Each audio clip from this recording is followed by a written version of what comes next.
नमस्कार दोस्तों, जय माता दी, जय माता लक्ष्मी। राधे राधे, राधे कृष्णा। जैसा कि हम सभी को पता है कि इस समय दिवाली का त्यौहार चल रहा है और दिवाली का त्यौहार जो है धनतेरस से लेकर के भैया दूज तक चलता है और पूरा का पूरा 5 दिनों का त्यौहार होता है। और इस 5 दिनों के त्यौहार में माता लक्ष्मी की पूजा बड़ी ही विधि विधान से की जाती है। लेकिन हम लोगों के मन में इस बार 2023 में जो दिवाली के बाद गोवर्धन पूजा का त्यौहार मनाया जाएगा, उसमें बड़ा ही संशय की बात है कि आखिर गोवर्धन पूजा कब है, 13 को मनाए या 14 को। क्योंकि गोवर्धन पूजा जो है दिवाली के बाद ही पड़ती है। तो क्या दिवाली 12 नवंबर को मनाई गई तो 13 को गोवर्धन पूजा है या 14 को? इस बात को संशय लेकर के बहुत लोग कंफ्यूज है। इसलिए आज की इस वीडियो में मैं आप लोगों को गोवर्धन पूजा कब है तथा गोवर्धन पूजा के दिन क्या करें, गोवर्धन पूजा की विधि क्या है, गोवर्धन पूजा का शुभ मुहूर्त क्या है, इन सब चीज़ों के बारे में खास तरीके से बात करेंगे।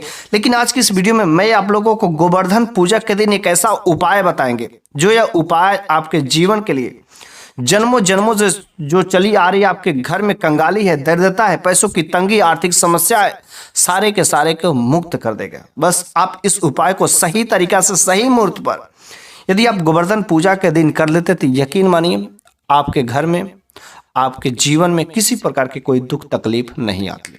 तो करना क्या है, ध्यान से सुनिएगा और मुझे पूरा उम्मीद है कि आप इस वीडियो के अंत में तक बने रहेंगे। मैं हमेशा भगवान कृष्ण से, माता लक्ष्मी से हमेशा प्रार्थना करता हूं कि हे माता, जो भी दर्शक मेरे वीडियो को पूरा देखते हैं तथा उसे लाइक करते हैं, आप उनके जीवन में कभी भी किसी प्रकार की कोई कमी मत आने देना। उनके जीवन में खूब आप पैसों की बरसात कराना। वैसे दिवाली के बाद जो गोवर्धन पूजा पर्व पड़ता है तो हम लोगों के भी मन में संशय है कि आखिर गोवर्धन पूजा 13 को मनाए या 14 को, क्योंकि इस दिन गोवर्धन की पूजा की जाती है, गोवर्धन पर्वत की पूजा की जाती है, भगवान श्री कृष्ण की पूजा की जाती है और गाय के गोबर से गोवर्धन पर्वत और भगवान श्री कृष्ण का स्टेचू बनाया जाता है, जमीन पर बनाया जाता है लिटा करके। और बहुत ही सुंदर सा दृश्य होता है कि जब गोवर्धन पूजा है इस दिन गाय का भी महत्व, मतलब पशु, गोवर्धन पूजा मतलब गोवर्धन पर्वत, नेचर, प्रकृति, और तीसरा भगवान श्री कृष्ण, भगवान से मतलब कोई ऐसा पर्व है नहीं कि जो प्रकृति को, कोई जानवर को तथा इंसान को जोड़ सके। कोई ऐसा पर्व नहीं है। हिंदू में ही एक ऐसा मत गोवर्धन पूजा है कि जो नेचर को भी, जानवर को भी और भगवान को भी तथा इंसान को भी जोड़ देता है। हिंदू में ही मात्र एक ऐसा पर्व है, फेस्टिवल, बहुत ही सुंदर सा फेस्टिवल है। कोई दूसरा ऐसा पर्व आपको नहीं मिलेगा जो जितने नेचर में पाए जाते हैं, सब चीज का महत्व होता है। इसलिए इस दिन गाय की पूजा भी करनी चाहिए, क्योंकि गाय के गोबर का बहुत ही ज्यादा महत्व होता है। गाय की पूजा करने से सुबह सुबह गाय को धो करके, नहा करके, गाय को लाल सिंदूर से टीका लगा करके, रोरी चंदन चावल छिड़क करके गाय माता की जो पूजा करना चाहिए, क्योंकि भगवान श्री कृष्ण ग्वाल बाल कहे जाते हैं और गैया को चराते थे, गाय उनकी जो सबसे प्रिय है, इसलिए गाय की भी पूजा अवश्य करना चाहिए। तो चलिए अब हम लोग जान लेते हैं आखिर गोवर्धन पूजा कब मनाई जाएगी। तो गोवर्धन पूजा हर साल जो है कार्तिक मास की जो अमावस्या पड़ती है उस दिन दिवाली मनाई जाती है और ठीक उसके बाद जो पहली प्रतिपदा तिथि पड़ती है उसी दिन जो है गोवर्धन पूजा मनाई जाएगी। तो सबसे पहले हम लोग जान लेते हैं कि आखिर जो दिवाली के बाद पहली प्रतिपदा तिथि है जो कब से शुरू हो रही है, कब तक समाप्त होगी। तो पहली जो प्रतिपदा तिथि है 13 नवंबर को, ठीक है, 13 नवंबर को ही लग जा रही है, 2:56 पर प्रतिपदा स्टार्ट हो जा रही है और ये 14 नवंबर को 2:36 तक रहेगी। ठीक है, तो उदया तिथि के अनुसार यदि देखा जाए तो 14 नवंबर को ही शुभ रहेगा। और वैसे गोवर्धन पूजा हमेशा शाम के नहीं, सुबह के समय में मनाई जाती है। गोवर्धन, भगवान गोवर्धन की पूजा जो हमेशा सुबह के समय में गोवर्धन की और भगवान श्री कृष्ण के साथ में पूजा की जाती है। तो उदया तिथि तो हमारा 14 नवंबर को ही पड़ेगा, इसलिए गोवर्धन पूजा इस बार 2023 में 13 को नहीं बल्कि 14 नवंबर को मनाया जाएगा, क्योंकि उदया तिथि हमारा 14 नवंबर को सुबह के समय में अच्छा रहेगा। ठीक है, तो अब हम जान लेते हैं आखिर जब 14 नवंबर को गोवर्धन पूजा मनाया जाएगा तो आखिर शुभ मुहूर्त क्या है। कोई भी काम यदि शुभ मुहूर्त में किया जाता तो शुभ मुहूर्त में किया गया परिणाम बहुत ही अच्छा मिलता है। 100% आपका कोई भी काम करते, कोई भी आप उसके प्रति पूजा अपना समर्पण भाव देते हैं तो आपकी मनोकामनाएं भी, आपकी जो है प्रार्थनाएं भी भगवान तक पहुंचाई जाती है। लेकिन शुभ मुहूर्त में किया गया कार्य का फल मिलता है।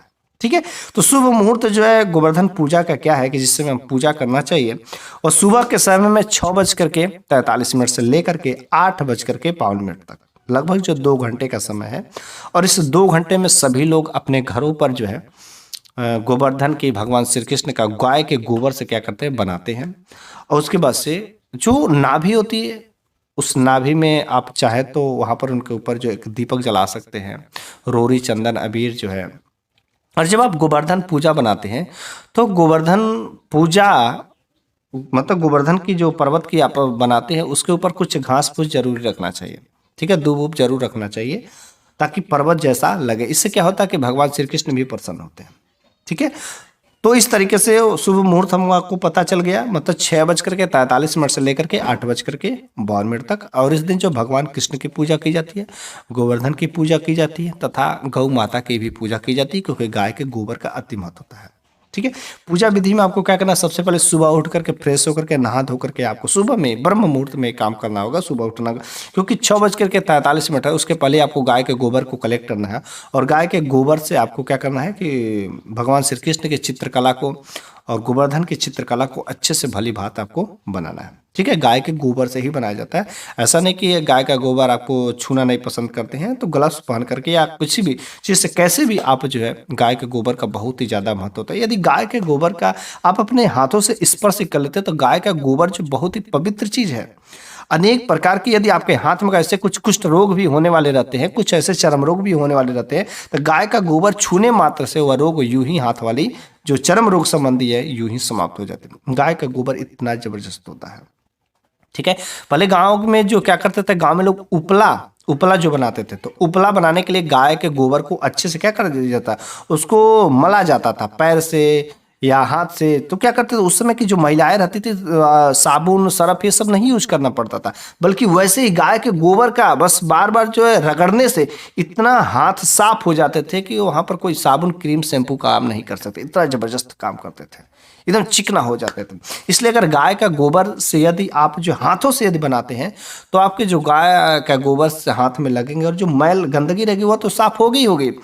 साथ में आपको अनेक प्रकार के जो आपके चर्म रोग संबंधी अगर समस्याएं रहती है वहां से यूं ही भाग के जाती है। और गाय का गोबर इतना पवित्र चीज है कि अब आप उसे अपने घर में लाते हैं तो आपके साथ में अगर कोई नकारात्मक शक्तियां रहती है तो वह यूं ही आपके शरीर से छोड़ करके भाग जाती है। गाय का गोबर बहुत पवित्र चीज है। यदि आपको देसी गाय का गोबर मिलता है तो कोशिश करें आप देसी गाय का गोबर कराएं। ठीक है, तो आपको क्या करना है कि भगवान कृष्ण की और गोवर्धन की क्या करना है, आपको बना लेना है चित्रकला। उसके बाद से उस पर जो है आपको दीप जलाना है, धूप अगरबत्ती जलाना है अच्छे से, साथ ही साथ जो पंचगव्य भी आपको अर्पित करना है। ठीक है, और सच्चे दिल से आपको पूजा करना है, फेरे भी लेना, परिक्रमा भी करना है। परिक्रमा कर करके आपकी जो कुछ भी मनोकामनाएं, जो कुछ भी इच्छाएं हैं उनसे कहिए। तथा साथ में आपको भगवान कृष्ण को भोग लगाया जाता है। लेकिन इस दिन भगवान कृष्ण को जो है अन्नकूट का भोग लगाया जाता है। ठीक है, अन्नकूट क्या होता है कि कई प्रकार की सब्जियां लेंगे, ठीक है, कई प्रकार की सब्जियों को कूट करके, ठीक है, उसको बनाना है। और उसके बाद से उसको यदि आप भोग लगाते तो वह अन्नकूट का भोग कहलाता है। और इस दिन भगवान कृष्ण को अन्नकूट का भोग जो अति प्रिय होता है, इसलिए आप इस दिन अन्नकूट का भोग लगाएं। ठीक है, तो चलिए अब हम लोग जान लेते हैं आखिर इस गोवर्धन पूजा के दिन कौन सा ऐसा काम करना है जिस काम को करने से भगवान कृष्ण अति प्रसन्न होते हैं और आपके जीवन में सुख, समृद्धि, ऐश्वर्य की प्राप्ति होती है। ठीक है, तो वह उपाय बहुत ही सिंपल है, सरल सा उपाय। जो आप अन्नकूट का भोग लगाएंगे, सबसे पहले आपको अन्नकूट का तो भोग लगाना ही लगाना है, क्योंकि वही भगवान कृष्ण को आज प्रिय होता है। तो जो आप अन्नकूट का भोग लगाते हैं, भोग लगाने के बाद वह जो प्रसाद के रूप में अन्नकूट रहेगा, उस प्रसाद को आपको अपने घर परिवार के सभी सदस्यों को एक एक मिल करके खाना है। ठीक है, थोड़ा ही खाइए लेकिन खाना जरूर है। ठीक है, यदि आप ऐसा काम करते हैं तो भगवान कृष्ण के विशेष कृपा के भागीदार बनते हैं। ठीक है, यह उपाय बहुत ही जबरदस्त है। ऐसा नहीं कि उसको उठा करके यूं ही फेंक देना, प्रवाहित कर देना, नहीं, उसको यदि आप प्रसाद के रूप में ग्रहण करते हैं तो बहुत ही जबरदस्त काम करता है। ठीक है। तो आज के इस वीडियो में मैंने आप लोगों को गोवर्धन पूजा के बारे में कुछ खास जानकारियां दिया है। यदि आपको अच्छा लगा होगा तो कमेंट बॉक्स में अपनी राय दें तथा इस ज्ञान को अपने तक सीमित ना रखें, शेयर करने की जरूर कोशिश करें।